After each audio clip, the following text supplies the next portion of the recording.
We're standing in the mill that Charles Babbage designed over 2 centuries ago as a factory we would say.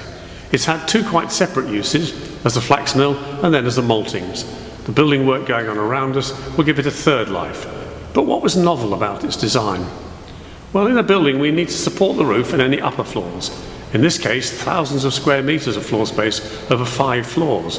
Hence the machines and the manual production processes needed to be accommodated on those 5 floors.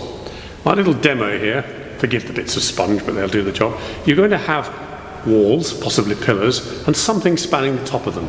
So that essentially, very crudely and rather wobbly, is my building. What materials, first of all, might you choose for this large building? Well, back in the 18th century, stone or brick perhaps, though these are very heavy and they'll only span a narrow space unless we use very deep arches, think perhaps of a cathedral. You could use wood, which is lighter, probably cheaper here in the UK, and it can be joined together to bridge wider spans. So traditional construction for the 18th century would probably have been wood, brick, stone walls with interior timber beams and floors. But there's the problem, especially for mills. Mills are in the business of making powder, such as flour, or thread, wool, cotton, linen.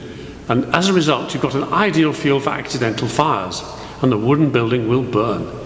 The risk of a fire was in those days was made much worse by the use of flame for lighting, candles, oil lamps or gas. For example, Marshall, whose mill this was, or mill this was going to become, had a mill burned down completely in Leeds in 1796. Well, an answer might have been to use metal, and in the 18th century that would mean iron in large quantities. But some forward-thinking folk were working on the idea.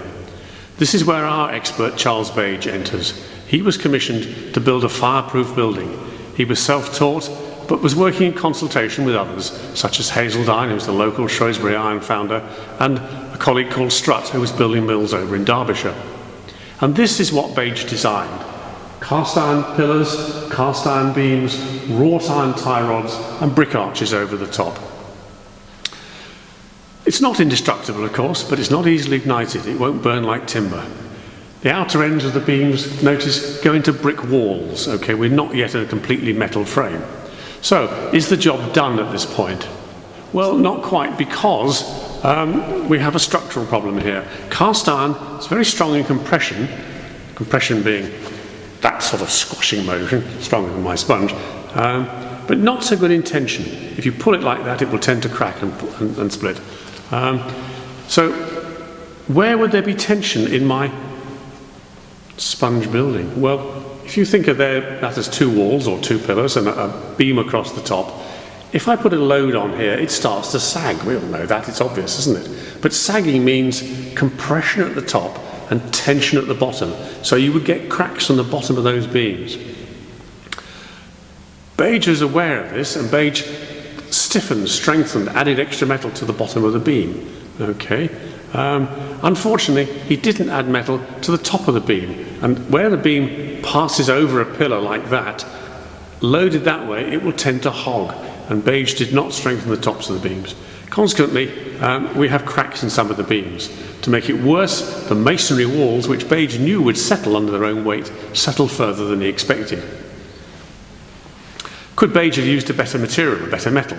Well, wrought iron would have been better. It's better in tension than cast iron, and so it was used a century later in the Eiffel Tower.